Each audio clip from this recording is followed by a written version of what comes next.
আর এই যে এখানে কাঁকরোলটা কিন্তু আমি হলুদ লবণ সাথে কিন্তু একটু মরিচের গুঁড়ো দিই। যে দেখেন আমার কাতলা মাছের ঝোল, ভাইজাও দেয় না, সিদ্ধ করেও দেয় না, তা তো দেখছেন ভিডিওতে। ভাইজা রান্না করলেও ভালো লাগে, এমনিতে ভাজা খাইলেও। এখানে আছে কাঁকরোল আর এখানে আছে টমেটো আর এই যে ডিম আর এই যে কাতলা মাছ। এই কাতলা মাছ আছে, ডিম আছে, কাঁকরোল আছে, আর এই যে এখানে ধোয়া সারা প্লেট বাসন আছে, এগুলো আমি ধুয়ে নিমু, মাছটাও ধুয়ে নিমু, তরকারি কাটতে নিমু।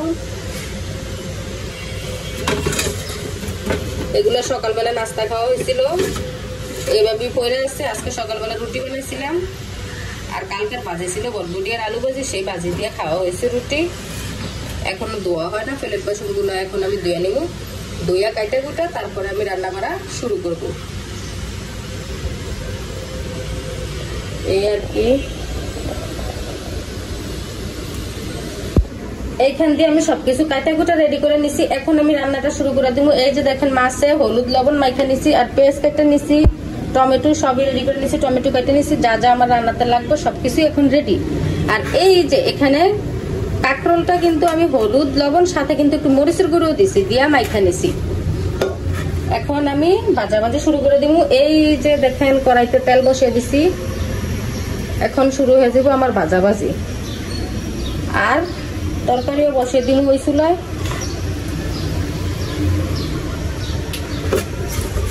মরিচের গুঁড়া লবণ হলুদ মাইখা দিছি, একটু ঢুকুক ভিতরে, ঢুকলে কিন্তু ভাজাটাও সুন্দর হইবে, লবণ টবণ সবকিছু ভিতরে গেলে। এখানে তেল গরম হওয়ার অপেক্ষায় আমি আছি। তেলটা ভালোভাবে গরম হলে আমি মাছটা দিয়ে দেবো। এখনো ভালোভাবে গরম হয় না তেল, তেল কিন্তু ভালোভাবে গরম না করে দিলে দেখবেন মাছটা কিন্তু ভাজা যায়, যতই বাজার করাই হোক। এটা তো সবসময় ভাজাভাজি করি, ভাজি বা মাছ তো সবসময়ই ভাজি করলেও এটাতে করি, কারণ ভাজিটা কিন্তু খুব ভালো হয় এটাতে। তেলটা কিন্তু আমার গরম হয়ে গেছে, ওই যে দেখেন ধুমা উঠে গেছে। এখন আমি দিয়ে দেবো মাছ। ওরে বাবা,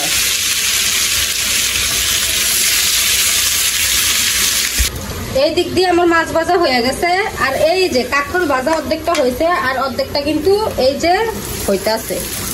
কাঁকরোলটার সাথে মরিচের গুঁড়ো দিছি, কারণ কাঁকরোলটা কিন্তু আমি রান্না করবো না, এভাবে ভাজা খাবো, যে সেই জন্য মরিচের গুঁড়ো দিছি, যে একটু ঝাল ঝাল লাগলে একটু ভালো লাগবো, সেই জন্য মরিচের গুঁড়ো দিয়ে নিছিলাম।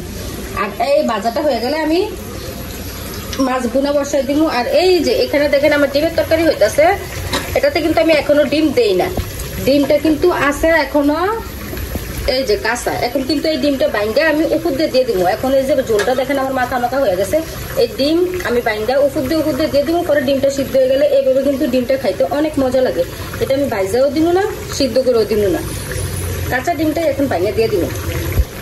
এই যে দেখেন আমি কিন্তু ডিমটা দিয়ে দিছি, আমি 3টা ডিম দিছি। এই যে 3টা ডিম দেখেন দেখা যাইতেছে। এগুলো কিন্তু এখন আমি বেশি লাড়বো না, কারণ লাড়লে কিন্তু ডিমটা ভাঙ্গা যাবো, ভাঙ্গা গেলে যে একবারে মনে করেন ডিমটা সরিয়ে যাবো পুরোটা। এগুলা ভালোভাবে সিদ্ধ হইলে তখন আমি দেখাবো আপনাদেরকে, দেখবেন। আর এইভাবে ডিমটা খেতে কিন্তু খুবই মজা লাগে, খুবই মজা। আপনারা রান্না করে দেখতে পারেন। ঝোলটা যখন মাখা মাখা হয়ে যাবে তখন ওষুধ দিয়ে ডিমটা ভাঙ্গা দিবেন, পরে বাকি ঝোলটা পরে শুকনা করে নেবেন। ডিমটা কিন্তু এভাবে অনেক মজা লাগে। চলেন অবশেষে আমার রান্নার অবস্থা দেখি। এই যে দেখেন আমার কাতলা মাছের ঝোল, টমেটো দিয়ে কাতলা মাছ রান্না করছি, অনেক সুন্দর হয়েছে দেখতে। আর এই যে আছে ডিম বুনা, এই ডিমগুলো ওই যে আমি উফুর দিয়ে ভাঙা দিছি, কাঁচা, এগুলা বাইজেও দেয় না, সিদ্ধ করেও দেয় না, তা তো দেখছেন ভিডিওতে। আর এটা খাইতে কিন্তু খুবই মজা হয়, এরকম ডিম দিলে এভাবে খাইতে খুবই মজা হয়। 3টা ডিম দিছি, 3টা ডিমই ঠিক আছে, দেখছেন। উপর থেকে কাঁচা ভাঙা দিলে হালকা তো একটু এরকম হইবই। মনে করেন এভাবে যদি রান্না করেন, ডিমটা কাঁচা ভাঙা দিলে ডিমটা বেশি লাড়াচাড়া করবেন না, লাড়াচাড়া করলে ভাঙা যায়। যখন ডিমটা সিদ্ধ হয়ে যাব তখন 1 ফিট উল্টিয়ে দিতে পারেন চাইলে, কিন্তু দিয়েই লাড়া দিলে কিন্তু ভাঙা যাবো গে। এই যে আমার দুটোটা তরকারি কত সুন্দর হয়েছে, কালার দেখলেই খাইতে ইচ্ছা করে। আর এই যে এখানে আছে কাঁকরোল ভাজা।